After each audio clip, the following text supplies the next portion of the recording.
Sharpener centre table पर रखते हुए सोफे पर बैठते हुए फ़हीमा से मुखातिब हुआ। झुक कर जूते उतारे। इतनी देर में फ़हीमा ठंडे पानी का गिलास ले आई। ज़ाद ने तो शक्कर भरी नज़रों से उसे देखा। थैंक यू, उसने ज़ाद के इशारे पर शार्पनर खोलते हुए कहा। पहन कर पहले चेक कर लें और थैंक यू को संभाल कर रखें अपने पास, उसने मसनूई खफगी से उसे बुरा। वो शार्पनर उठाई अंदर गई। उनमें से एक सूट निकाला, लाइट ऑरेंज और स्किन कलर का सूट जिसके गले पर हल्की सी कढ़ाई हुई थी। साथ में प्रिंटेड बाजू बैग, शिफॉन का खूबसूरत सा दुपट्टा और ऑरेंज ही ट्राउज़र पहनकर जब वो बाहर आए कुछ देर के लिए ज़ाद उस पर से अपनी नज़रें नहीं हटा सका। फिर नज़रें हटाकर फ़कत इतना बोला, अच्छा लग रहा है, शुक्र है कि आपको सही से आ गया। आप तो थैंक यू कह सकती हैं। उसकी मुस्कुराती आवाज़ पर वो भी उसे देखकर मुस्कुराया। जी नहीं, अभी भी नहीं। अच्छा, पकाया क्या है? चने की दाल और चावल। ओह आई लव इट, ज़ाद ने खुश होते बोला। जल्दी से ले आइए फिर। फ़हीमा के बताने पर उसकी भूख दो चंद हो गई। इधर उधर की बातें करते उन्होंने खुशगवार माहौल में खाना खाया। खाने के बाद चाय बनाकर उसके पास आई। जो कार पर बैठा उसी का इंतज़ार कर रहा था। साथ ही उसने मोबाइल पर हल्की आवाज़ में गाने लगाए हुए थे। वो भी उसके पास नीचे बैठ गई। ट्रे अपने उसके दरमियान रखे उसी के अंदाज में सोफे से टेक लगा कर बैठ गई। आपने कल मुझे कहा था कि आपने ये निकाह अपनी मर्ज़ी से किया है, और कब कैसे ये ख्याल आपके दिल में आया आप बाद में बताएंगे। I want to know how it now. Fahima के सवाल पर खूबसूरत मुस्कुराहट उसके चेहरे पर बिखरी, जिससे बामुश्किल उसने चाय का घूंट पीते छुपाया। तो क्या इस रात भी आपने जो एक माँ के लिए अपने पास रखने का सोचा था उसकी वजह भी उसी बात से जुड़ी है? उसने हैरत से अपने शक का इजहार किया। सीरियसली, आपको सीक्रेट एजेंट होना चाहिए। कहाँ कहाँ दिमाग चलता है आपका। उसका एक हाथ जो सोफे पर धरा था उसने भड़कर फ़हीमा के बालों को सहलाया। अच्छा, बात को इधर उधर ना करें, पहले बताएं। फ़हीमा ने अपने बालों से उसका हाथ निकाला, उसे तनबीह की। वैसे तो मैंने सोचा था कि आपके साथ अपने रिश्ते को पूरी इस्तेहाक से इंजॉय करते हुए बताऊंगा, मगर ये तो वहम गुमान में भी नहीं था कि यूँ आपके साथ कुछ वक्त गुजारने का मौका मिलेगा। वैसे भी हमारी ज़िंदगी का कोई भरोसा नहीं होता, सो क्या लंबा इंतज़ार करना। चले मैं बता देता हूँ आपको। जब आपको यूनिवर्सिटी में बचाया और जिस बेख्तियारी का मुजाहरा आपने मेरे बाजू के साथ लगते हुए किया, मेरी सीरियसली पहली मरतबा हार्ट बीट मिस हुई। लोग हमसे मोहब्बत करते हैं, मगर जिस तमानियत का एहसास मेरी वर्दी को देखकर आपके चेहरे पर झलका था, that is truly difficult to explanation. फिर फ़र्ज़ की अदायगी में वो चेहरा जहन से निकला तो नहीं, मगर वक्ती तौर पर महव हो गया था। और जब उस रात आपको वहाँ देखा तब मुझे अपनी आंखों पर यकीन नहीं आया कि ये चेहरा मैं इस जगह देखूंगा। लेकिन आपको तो पता है कि सीक्रेट एजेंट की नज़रों से कुछ भी छुपा नहीं रह सकता। सो आपके फेशियल एक्सप्रेशन वहाँ की लड़कियों से मेल नहीं खाते थे। आपका डरा सहमा अंदाज और आपका बारीक दुपट्टे में अपने बाजों को छुपाना। हालांकि वही सारा अपने बेबाक हुलिये के साथ मेरे सामने बेशर्मी से बैठी थी। बस आपके अंदाज ने गड़बड़ का एहसास लाया और मैंने बेख्तियार आपको प्रोटेक्शन देने का सोचा। मेरी यकीन की तस्दीक आपने उसी दिन कर दी थी कि आपको किस तरह लोगों ने ट्रैप किया। मैंने उस रात वहाँ के फ़ोन में और उस पेंटिंग के पीछे माइक्रोफोन फिट किए थे, जिनसे वहाँ की गुफ्तगू सुनी जाए।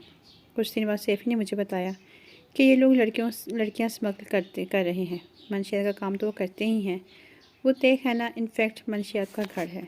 खैर, हमारी निकाह के पीछे वजह यह थी कि एक रात सैफ़ी ने सुना था कि वो लोग दुबई में लड़कियों को स्मगल करेंगे और आपकी पिक्चर्स भी लेंगे। इसीलिए मैंने निकाह वाला काम किया ताकि अगर कोई हेर फेर करना भी चाहें तो आपको बचाने का मेरे पास कोई कानूनी जवाज़ हो। फिर जब अल्लाह मोहब्बत को आपकी ज़िंदगी में बना दे तो उससे हसीन बात क्या होगी।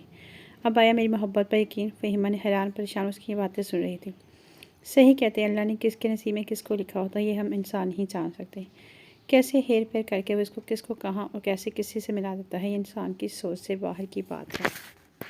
अल्लाह ने फ़हीमा के नसीब में ज़ात को ही लिखा था। ये हालात की कशमकश तो ज़रिए बनी उन्हें मिलाने का।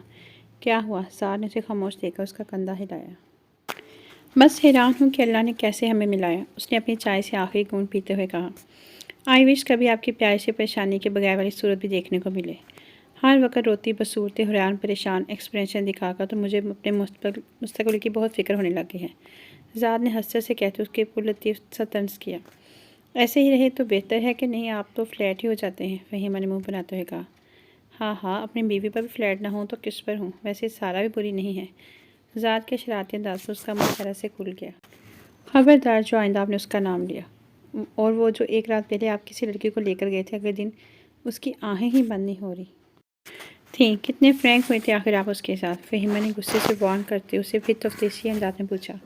यार हिंदू नहीं है, अदरवाइज़ मैं पूछ लेता हूँ किसी जन्म में क्या पुलिस में रह चुकी हो। ऐसा करें मेरी बीवी बनने के बाद मुझे असिस्ट कर लेना, सीरियसली आधा बर्डन तो मेरा कम हो जाएगा। ज़ाद उसकी तफ्तीशी आदत से तंग आकर बोला, इधर उधर मत घुमाएं, मेरी बात सीधी तरह जवाब बताएं। फ़हीमा ने आपकी बार उसकी जानब करके उंगली उठाकर उसे वार्न किया। ज़ाद ने उसके अंदाज पर मुस्कुराते हुए उसकी उंगली अपने हाथ की मुट्ठी में दबाई और एक झटके से उसे करीब करके उसके गिर्द अपने बाजुओं का हिसार बांधा। अगर ना बताऊं तो, उसने फ़हीमा को गुस्से से तिमतमाता चेहरा देखते हंसी होंठों में दबाते हुए कहा। तो मैं आपके सारे पोल सुफियान भाई से कहकर आपके ऑफिसर्स को बता दूंगी, उसने भी शरारत से कहते उसके जज्बे लुटाती नज़रों में देखते हुए कहा। वो तो मुझे कोई शक नहीं, आप किसी हद तक भी जा सकती हैं। जिस लड़की को मैं बेइज्जत समझ रहा था उसने बड़े मज़े से भाभी को मेरी पिक्चर्स तक चुपके से सेंड कर दी। हाँ हाँ, माय गॉड, क्या चीज़ हो आप। ज़ाद आज भी वो मैसेज याद करके अपना कहका नहीं रोक सका।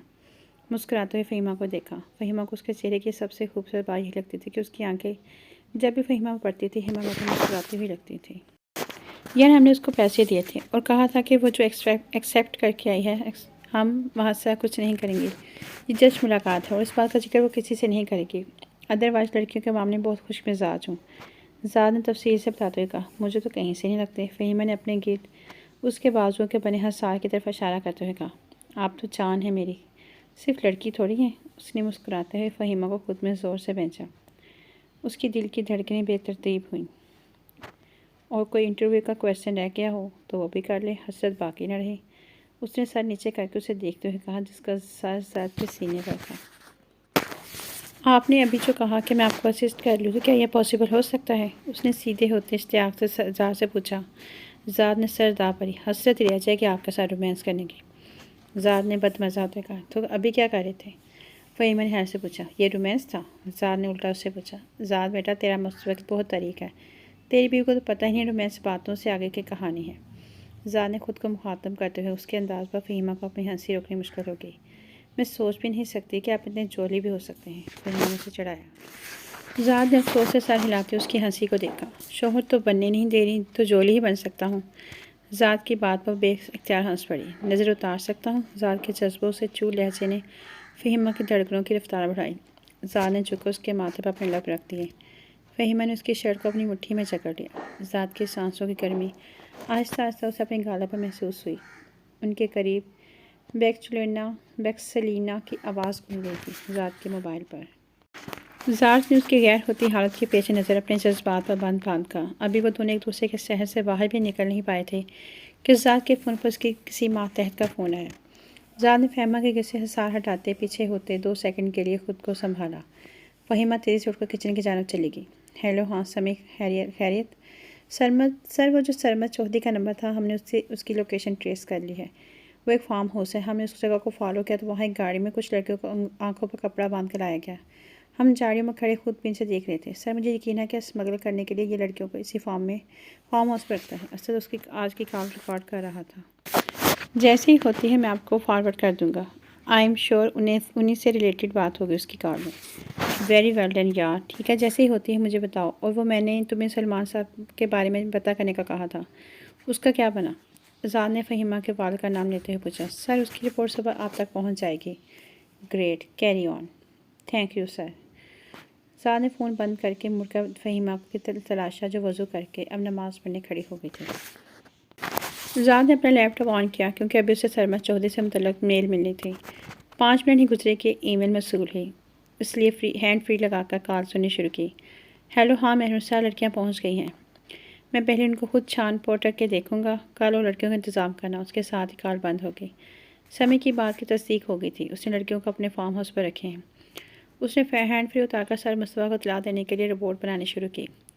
फ़हीमा जैसे ही फ़ारग हुई ज़ाद ने उसे लेटने के लिए कहा। आप कब फ्री होंगे? उसकी बात पर ज़ाद शरारत से मुस्कुराया।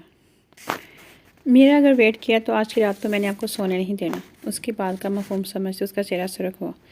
ओके, मैं जा रही हूँ सोने। उसके घबरा कर उठने पर ज़्यादा अपना कहकर नहीं रोक सका। गुड नाइट माई लाइफ, उसने मोहब्बत से कहते उसे देखा। गुड नाइट कहते साथ ही वो सोने चली गई। सुबह जब वो उठी तो ज़ाद को अपने करीब लेटे पाए। न जाने वो रात में कब उसके पास आकर लेटा था। उसने उठकर बेड की बैग से टेक लगाते ज़ाद के खूबसूरत चेहरे को देखा।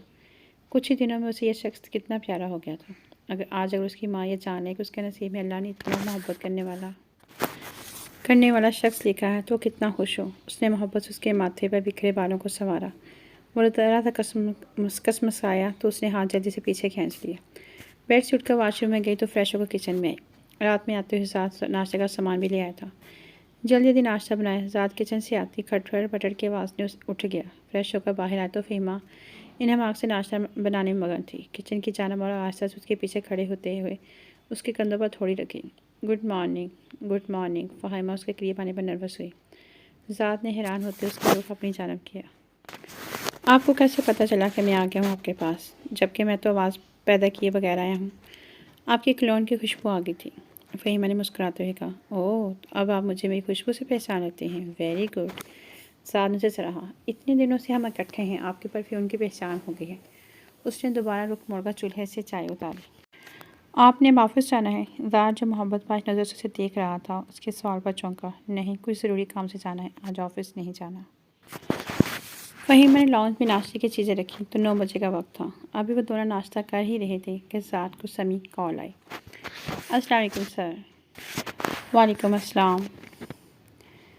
सर, आपने जो सलमान साहब के घर का एड्रेस दिया था, सो वो लोग वहाँ अब नहीं रहते।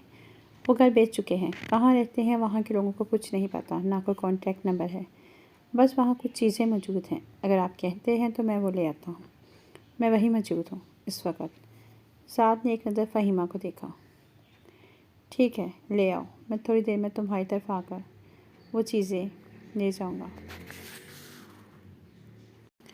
Okay sir. फ़ोन बंद करते हुए उसे समझ नहीं आ रही थी कि किस तरह फ़हीमा को यह बात बताए। क्या हुआ, आप कुछ परेशान लग रहे हैं? फ़हीमा ने उसे गुमसुम देखते हुए कहा।